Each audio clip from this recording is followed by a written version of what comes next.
안녕하세요, 만자입니다. 오늘은 갤럭시 탭, 갤럭시 스마트폰, 그리고 윈도우 PC를 서로 연동해서 활용할 수 있는 꿀팁 몇 가지를 한번 준비를 해봤는데요. 여러분, 데스크탑이나 노트북에서 작업을 하다가 카톡이 오게 되면 거의 대부분 PC에서 바로 확인을 하시죠.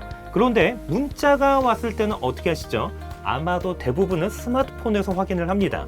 그런데 이런 문자나 알림, 스마트폰이 아닌 PC에서 바로 확인할 수 있다는 거 알고 계셨을까요? 이 기능을 사용하기 위해서는 마이크로소프트 스토어에서 사용자 휴대폰을 다운받으셔야 하는데요. 만약 윈도우 10을 사용하고 계신다면 기본적으로 설치가 되어 있습니다. 그리고 동일하게 태블릿에서도 사용자 휴대폰 도우미 어플을 설치해 주시면 되는데요.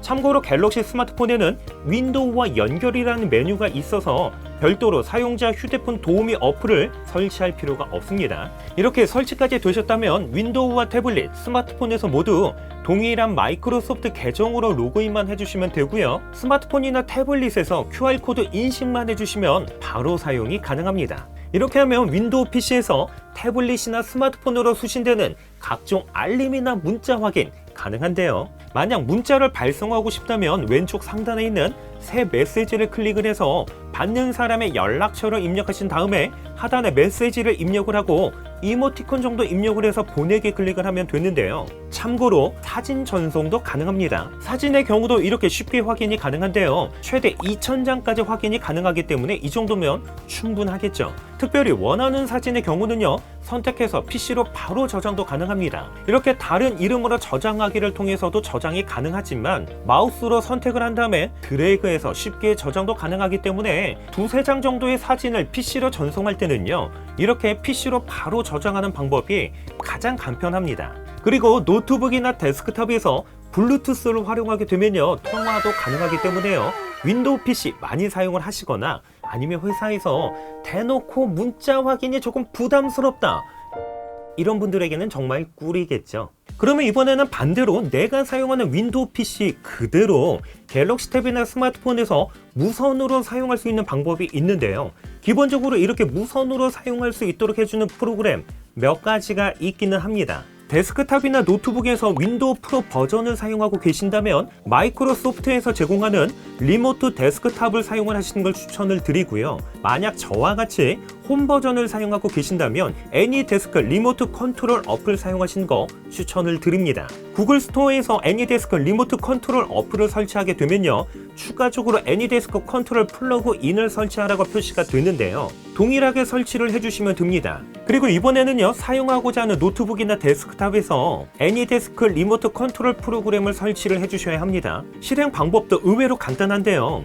윈도우에서 애니데스크 프로그램을 실행하신 다음에 워크스테이션 주소를 태블릿에 입력만 해주시면 바로 사용이 가능합니다. 그런데 이렇게 사용을 하면요, 매번 사용을 할 때마다 노트북이나 데스크탑에서 승인을 해줘야 되기 때문에 외부에서 사용을 할 때는 누군가가 승인을 해주지 않으면 사용할 수가 없겠죠.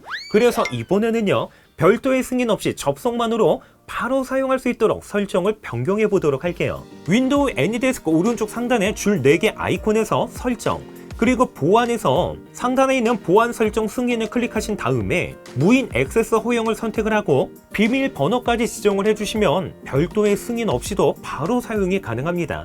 그렇다면 정말 중요한 거, 이렇게 무선으로 태블릿이나 스마트폰으로 윈도우 PC를 사용을 할 때 어디까지 얼마나 쾌적하게 사용이 가능할까요? 그래서 가장 먼저 정말 많이 하시는 문서 작업부터 한번 테스트를 해봤습니다. 제가 주로 사용하는 노션 어플의 경우 딜레이는 거의 느끼지 못할 정도로 매우 쾌적하게 작업이 가능합니다. 그리고 이번에는요, 한 단계 더 나아가서 노션을 사용을 하면서 조금은 무거운 포토샵을 연 다음에 고해상도의 사진 편집도 해봤는데요. 이렇게 렉 걸리는 현상 없이 쾌적하게 작업이 가능했습니다. 그래서 이번에는요, 포토샵보다도 훨씬 무거운 와우라는 온라인 게임을 한번 테스트를 해봤는데요. 이렇게 실행까지는 제대로 잘 되는데요. 그런데 화면을 보시면요, 주변 연기가 뚝뚝 끊어지는 거 보이시죠? 그리고 캐릭터 이동을 해봐도 렉이 어느 정도 발생이 되기 때문에 원활한 게임 플레이는 조금 어려웠습니다. 여러분, 집에서 편하게 누워서 태블릿으로 영상을 시청을 하고 있는데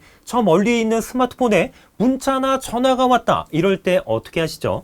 가기 귀찮은데, 그런데 간단한 설정만으로 태블릿으로도 대신 전화나 문자를 받을 수가 있는데요. 이거 정말 꿀기능 편합니다. 갤럭시 탭과 갤럭시 스마트폰에는요, 기본적으로 다른 기기에서도 전화 문자하기라는 기능이 있습니다. 물론 최신 기종이 아니어도 상관은 없고요. 제가 예전에 사용을 했던 갤럭시 탭 S4에서도 이 기능이 있다는 거죠. 우선 두 기기 모두 다른 기기에서도 전화, 문자하기 기능을 활성화하신 다음에 동일한 삼성 계정으로 로그인만 해주시면 됩니다. 이제는 등록이 제대로 됐는지 확인을 해주시면 되는데요. 퀵 메뉴에서 다른 기기에서 전화, 문자하기 글씨를 클릭하게 되면 이렇게 디바이스에 갤럭시 탭 S4가 등록이 된 것을 확인할 수가 있습니다. 여러분, 이 기능을 사용하게 되면요, 이렇게 편하게 갤럭시 탭으로 영상을 시청하는 중에 스마트폰으로 전화나 문자가 수신이 되면요, 동일하게 갤럭시 탭에서도 수신이 되기 때문에 통화부터 문자 확인, 그리고 발송까지 모두 가능하다는 거죠. 이렇게 해서 갤럭시 탭, 스마트폰, 윈도우 PC를 각각 연동해서 활용할 수 있는 꿀팁 몇 가지를 한번 소개를 해봤는데요. 오늘 영상도 도움이 되셨다면요, 좋아요와 구독, 알림 설정 지금 한 번씩 꾹꾹 눌러주시고요. 전 다음에 더 좋은 영상으로 찾아뵙겠습니다. 이상으로 만장이었습니다.